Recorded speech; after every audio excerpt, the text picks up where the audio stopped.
হঠাৎ প্রফেসর ইউনূস সরকার কঠিন পরিস্থিতিতে, যার ফলে জনগণের দৃষ্টি ঘোরানোর জন্য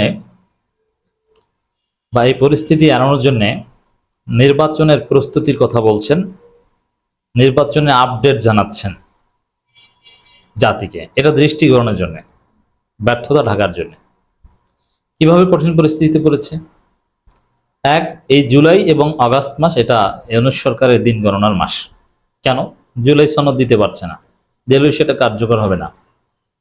ঐক্যমত্যের ভিত্তিতে কোনো জুলাই সনদের কোনো খবরই নেই। নাহিদ ইসলামরা বলে দিয়েছে আমরা 5 আগস্ট পর্যন্ত অপেক্ষা করব, তারপরে আমরা খেলবো।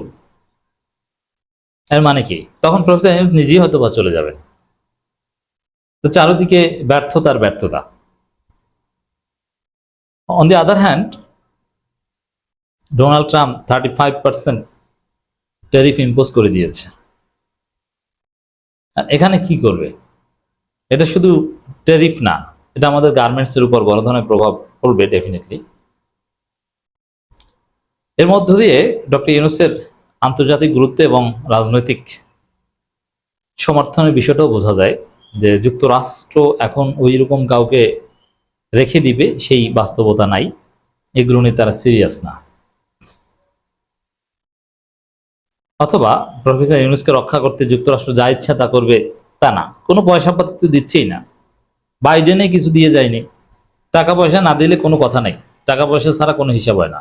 আপনি কাউকে রক্ষা করতে যান, আগে টাকা দিতে হবে, ডলার দিতে হবে, কিছুই দেয় না। এর মানে ইউনূসের মতে, ইউনূসের যে মূল শক্তি আমেরিকা, সে আমেরিকাই ইউনূসকে কিছু দিচ্ছে না, বরং উল্টা ট্যারিফ ধরিয়ে দিচ্ছে, যেটা বাংলাদেশের ব্যবসা বাণিজ্যের উপর একটা নেতিবাচক ইম্প্যাক্ট করবে। এবং এটা ইউনূসের জন্য একটা বড় সেটব্যাক, ধাক্কা। যে 37% ইম্পোজ করেছিলেন, চিঠি দিয়েছেন, ওই 35% পার্থক্য, এগুলোর কোনো গুরুত্ব নেই, কিছু করতে পারেননি। তো দর্শক, এখন এই পরিস্থিতিতে সরকার বলছে ডিসেম্বরের মধ্যে নির্বাচনের সব প্রস্তুতি নেওয়ার নির্দেশ। এখন ডিসেম্বরের মধ্যে নির্বাচনের প্রস্তুতি নেওয়ার নির্দেশ দিলে হবে? মানে নির্বাচন হবে ফেব্রুয়ারিতে, কিন্তু প্রস্তুতি সম্পন্ন করতে হবে ডিসেম্বরে। মানে ডিসেম্বরে হয়তো তফসিল বা শিডিউল ডিক্লেয়ার করবে, কিন্তু জুলাই সনদ ছাড়া কোনো নির্বাচন হবে না, নতুন সংবিধান ছাড়া কোনো নির্বাচন হবে না, এই নির্বাচন কমিশনের অধীনে কোনো নির্বাচন হবে না। মানে এগুলো নিয়ে যাতে বিতর্ক হয়, মানুষ যেন এগুলো নিয়ে ঝগড়া করে, এই জন্য এখন নির্বাচনের প্রস্তুতির আপডেট জানাচ্ছেন। ওদিকে যে আপনাদের ব্যর্থতা, জুলাই সনদ দিতে পারছেন না, ট্রাম্প আপনাদেরকে ধরিয়ে দিচ্ছে, হারিকেন ধরিয়ে দিচ্ছে, এগুলো বলতে পারছেন না। নইলে যেখানে সংস্কারের কোনো খবর নেই, জুলাই সনদের কোনো খবর নেই, সেখানে নির্বাচনের প্রস্তুতি মানে? যেখানে জনগণ বলছে স্থানীয় সরকার নির্বাচন, সেখানে আপনি জাতীয় নির্বাচনে কি প্রস্তুতি নিচ্ছেন? এটা কি বোঝাতে চাচ্ছেন? ইচ্ছা করে একটা সংঘাত বাজিয়ে দিচ্ছেন রাজনৈতিক দলগুলোর মধ্যে, যেখানে পিয়ার সিস্টেম বিষয়ে কোনো বক্তব্য নেই সরকারের। এর মানে সংবিধান এবং নির্বাচনের ধরন নিয়েই কোনো বক্তব্য নেই। আপনি নির্বাচনের প্রস্তুতি নেবেন কিভাবে? নির্বাচনের প্রস্তুতির মধ্যে ব্যালট পেপার রেডি করা, কেনা, এগুলো আছে। তো সেখানে পিয়ার নাকি? পিয়ার হলে এক ধরনের পেপার রেডি করতে হবে, পিয়ার না হলে আরেক ধরনের। পিটি যদি হয় তাহলে এক ধরনের, আর পিয়ার হলে আরেক ধরনের। তাহলে আপনি কি করছেন? তো দর্শক, এই জায়গাটায় আসলে এই নির্বাচনের প্রস্তুতি আপডেট জানানো, প্রস্তুতি নেওয়া, ডিসেম্বরের মধ্যে নির্বাচনের সব প্রস্তুতি নেওয়ার নির্দেশ, এটা রাজনৈতিক দলগুলোর মধ্যে মারামারি বাজিয়ে দেওয়ার একটা উদ্যোগ। যে রাজনৈতিক দলগুলো কামড়াকামড়ির মধ্যে থাকুক, আমরা যতদিন থাকতে পারি। জুলাই সনদ হচ্ছে না, আমরা বলতে পারবো যে ওরা কামড়াকামড়ি করে, এই কারণে আমরা পারিনি, এই কারণে নির্বাচনের তারিখ, নির্বাচনের প্রস্তুতির কথা বলে, এগুলো ফাও কথা। কিসের নির্বাচন? এই পরিস্থিতি কিসের নির্বাচন? নির্বাচনের কোনো পরিস্থিতি আছে দেশে? আপনি কোন নির্বাচন, এটাই তো আপনি বলতে পারবেন না। স্থানীয় সরকার নির্বাচন না জাতীয় নির্বাচন, এটাই তো কোনো সলিউশন হয়নি। পিআর সিস্টেম না কোন সিস্টেম, এটারই তো কোনো খবর নেই। ত্রয়োদশ জাতীয় সংসদ নির্বাচন আয়োজনে ডিসেম্বরের মধ্যে আইন শৃঙ্খলা রক্ষাকারী বাহিনীকে সার্বিক প্রস্তুতি শেষ করার নির্দেশ দিয়েছে অন্তর্বর্তী সরকারের প্রধান উপদেষ্টা অধ্যাপক ডক্টর মোহাম্মদ ইউনূস। এইটা নিয়ে একটু কথা বলি। এই পুলিশ যাত্রাবাড়িতে কিভাবে আমার ভাইদেরকে পাখির মতো গুলি করে মেরেছে, কিভাবে ভয়ানক বিভৎস গণহত্যা চালিয়েছে, 104 জন দুধের বাচ্চাকে হত্যা করেছে।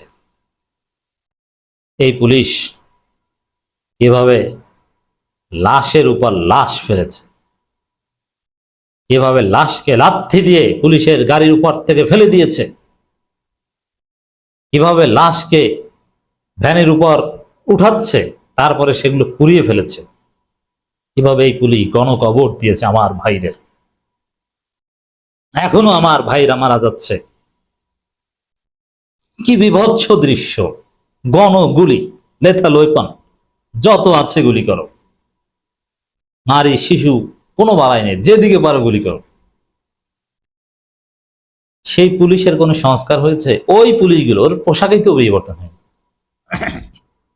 আমরা তো বলি ওই পুলিশ যেগুলো আমাদের ভাইদের উপর গুলি করেছে, ওদের বিচার জনগণ না করলে জনগণ মব তৈরি করে পুলিশকে জয় বাংলা করে দিবে। আপনি কিছুই করতে পারেন, ওই পুলিশের কার বিচার হয়েছে এবং আপনি কতজনকে ধরেছেন? আপনি কোনো সাধারণ ক্ষমা অথবা কোনো ট্রুথ কমিশনের মাধ্যমে পুলিশের যারা গুলি করেছিল তারা ক্ষমা চেয়ে আসবে, উপরে নির্দেশ পালন করবে, বা তাদের মন খারাপ ছিল ইত্যাদি ইত্যাদি, একটা প্রক্রিয়ার মধ্য দিয়ে তো তাদেরকে নর্মালাইজ করতে হবে। আমি যদি দেখি আমার ভাইকে যে পুলিশ গুলি করেছে সেই পুলিশ নির্বাচনের দায়িত্ব, ওরা তো থাপ্পাই আমি দাঁত ফলাই দেবো, ওর পুলিশগিরি ছুটাই দেবো, ওর উপর মাফ করবো। কারণ আমার ভাইদের উপর গুলি করা কোনো পুলিশ নির্বাচনে দায়িত্ব পালন করবে? হ্যাঁ, হতে পারে, কারণ সব পুলিশকে আপনি একদম শাস্তির আওতায় আনবেন এটা বাস্তবসম্মত নয়। কিন্তু আপনি সাধারণ ক্ষমা বা একটা প্রক্রিয়ার মধ্য দিয়ে তো এদেরকে এই জায়গায় আনতে হবে, এদের পোশাক চেঞ্জ করতে হবে মিনিমাম, যে না ওই পুলিশ নেই, ওটা বাদ, হাসিনার এই গণহত্যাকারী পুলিশ বাদ। আপনি কিচ্ছু করতে পারেননি, আপনি এর কি করবেন? কাকে নিয়ে কি করবেন? কাকে নিয়ে নির্বাচন করবেন? এই পুলিশ কারা? সে আগের মতো ঘুষ খায়, আগের মতো খারাপ ব্যবহার করে, এদের দেখতে ঠিক আগের মতো, এদের দেখলে মানুষের মধ্যে ট্রমা। তা আপনি বলছেন যে এরা এরা প্রস্তুতি নেবে, কিসের প্রস্তুতি নেবে? অন্য সংস্কার কথা বাদ, আপনি পুলিশ সংস্কার করেছেন? কি সংস্কার করেছেন পুলিশের? ড্রেস চেঞ্জ, এদের লোগো চেঞ্জের কথা বলা হচ্ছিল, কই? একদম উল্টে ফেলতে হবে যে না হাসিনার ওই পুলিশ একদম নাই, ওটা গণহত্যাকারী পুলিশ, ওটা নাই। দেখলে যেন সবকিছু মানে ওই পুলিশের কথা মাথায় না আসে যে ওই পুলিশ আলাদা এই পুলিশ আলাদা, ব্যক্তি দুই এক জায়গায় এক হতে পারে। অতএব এই যে কথাগুলো যে আইন শৃঙ্খলা রক্ষাকারী বাহিনীকে নির্দেশ দিয়েছে ফাও কথা, এগুলো কিচ্ছু না। পুলিশ সংস্কার, সংবিধান সংস্কার, নির্বাচন পদ্ধতি ঠিক করার আগে কোনো নির্বাচন নয়। অতএব এই নির্বাচনী প্রস্তুতি নিয়ে অমুক তমুক, এগুলো হচ্ছে রাজনৈতিক দলগুলোর মধ্যে মারামারি বাঁধিয়ে দেওয়ার আর একটা উপায়, আর একটা পদ্ধতি। কোনো নির্বাচন হবে না এই পরিস্থিতি।